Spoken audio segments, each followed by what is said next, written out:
It is 1791, on the northern plain of a French colony called Saint-Domingue. The night sky over the sugar fields is orange not from the sunrise but from fire. Enslaved men and women who have spent their entire lives cutting cane for a crystal they will never taste in freedom have just set the plantations ablaze. Within weeks, over 1,000 estates are burning. This uprising will end with the only successful slave revolution in human history, and it will quietly reshape the map of an entire continent. But rewind 200 years earlier, and sugar was not fire and rebellion, it was luxury. In 1600s London, a single cone of refined sugar cost roughly the same as a skilled laborer's monthly wage. Kings gilded their banquet tables with sculptures made entirely of sugar.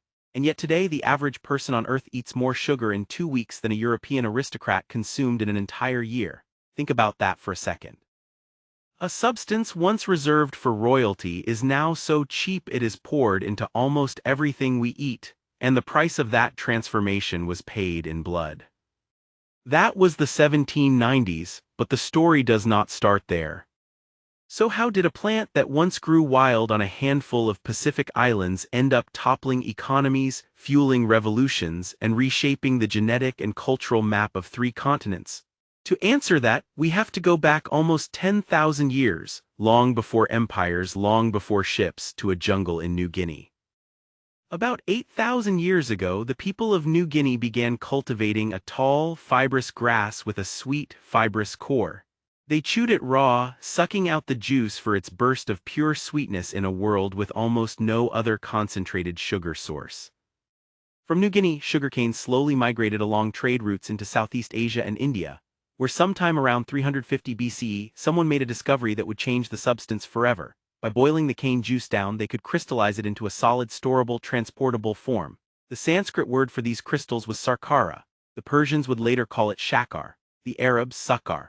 Eventually, English speakers would simply say sugar. For centuries, this crystallized sweetness stayed largely within Asia, prized as medicine as much as food. Physicians in ancient India and Persia prescribed it for fevers and digestive ailments. It was rare, expensive, and almost entirely unknown in Europe. That began to change with the rise of Islamic trade networks in the 7th and 8th centuries. Arab merchants carried sugarcane cultivation techniques across the Middle East and North Africa, establishing plantations in Egypt, Cyprus, and eventually Sicily and southern Spain. By the time European crusaders returned home in the 12th century, they brought with them a taste for what chroniclers called sweet salt, and a hunger for a supply chain to match it. Venice saw the opportunity first. By the 1400s, Venetian merchants had built a near-total monopoly on sugar imports into Europe, refining raw cane from the eastern Mediterranean and selling it at staggering markups to nobility across the continent. For 100 years, if you wanted sugar in Europe, you paid Venice's price. Then in 1492, everything changed again. Christopher Columbus on his second voyage carried sugarcane cuttings to the Caribbean. The soil and climate of islands like Hispaniola turned out to be almost perfectly suited to cane cultivation, better in many ways than the Mediterranean. Portuguese and Spanish planters quickly followed, establishing cane fields in Brazil and across the Caribbean basin within a single generation. Within a few decades, the center of gravity of the global sugar trade began shifting from the old world to the new. What had been a boutique Mediterranean crop was about to become a transatlantic industry. And with that shift came a labor problem that European planters would solve in the most brutal way imaginable. Growing and processing sugarcane is extraordinarily labor-intensive. Cane must be cut by hand at exactly the right moment, then crushed and boiled within hours before it spoils, grueling, dangerous work performed in tropical heat next to open cauldrons of boiling syrup. European planters in the Caribbean first tried using indigenous labor, then indentured European workers. Both proved insufficient for the scale they wanted, so they turned to the transatlantic slave trade. Here is the part that most people never learn about. Of the roughly 12.5 million Africans forcibly transported across the Atlantic between the 1500s and 1800s, a majority were sent not to North America, but to sugar colonies in the Caribbean and Brazil. On islands like Barbados and later Saint-Domingue, plantation owners calculated the economics with cold precision.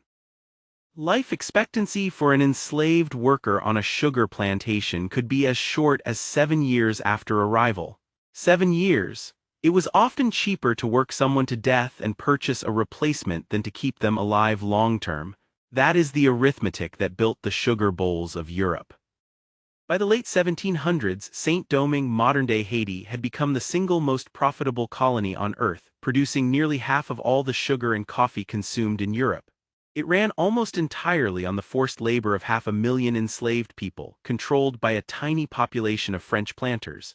The wealth was staggering, so was the human cost. If you are finding this story interesting, hit subscribe.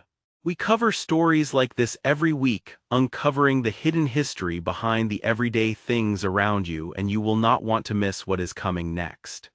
In August 1791, that arithmetic finally broke. Enslaved workers across Saint-Domingue rose up in a coordinated rebellion, and over the next 13 years under leaders like Toussaint Louverture, they fought off French, Spanish, and British forces to establish Haiti as the first independent black republic in the world, and the only nation ever born from a successful slave revolt. This decision seemed small at the time. It was not. Napoleon Bonaparte had planned to use Saint-Domingue as the crown jewel of a renewed French empire in the Americas, with the vast Louisiana territory as its breadbasket. When his army failed to reconquer Haiti, losing tens of thousands of soldiers to combat and yellow fever, Napoleon abandoned his American ambitions entirely. In 1803, he sold the Louisiana Territory, roughly 828,000 square miles, covering all or part of 15 future U.S. states, to the United States for about $15 million.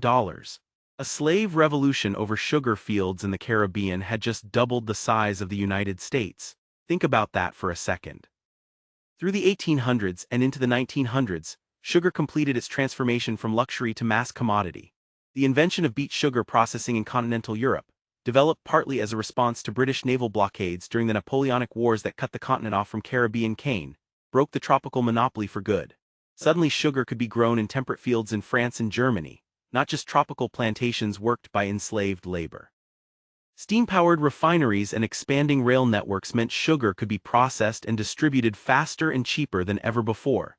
Then came the rise of processed food companies, candy manufacturers, chocolate makers, and eventually soft drink giants, who discovered that cheap sugar was the perfect ingredient for building products people would crave and buy again and again.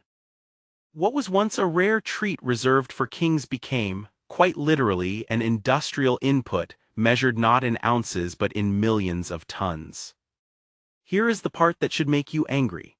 In the 1960s, as scientists debated whether dietary fat or dietary sugar was the greater driver of heart disease, a trade group called the Sugar Research Foundation quietly paid 3 Harvard scientists the equivalent of about $50,000 in today's money to produce a review that downplayed sugar's role and shifted the blame onto saturated fat.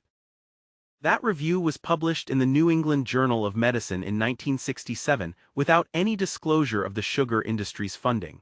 It helped shape decades of nutritional guidance, food labeling, and public health policy across the Western world. The connection only came to light decades later, when historians uncovered internal industry documents.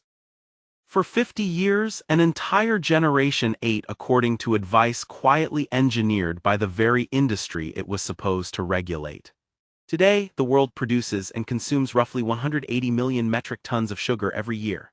The average American consumes somewhere around 34 kilograms of added sugar annually, the equivalent of eating your own body weight in sugar every couple of years. Sugar is now linked by public health researchers to rising rates of obesity, type 2 diabetes, and heart disease worldwide, conditions that now account for millions of deaths every year. The commodity that once required chains and whips to produce now requires almost no forced labor in most of the world, but its legacy of exploitation, cover-ups, and reshaped nations is written permanently into the modern map.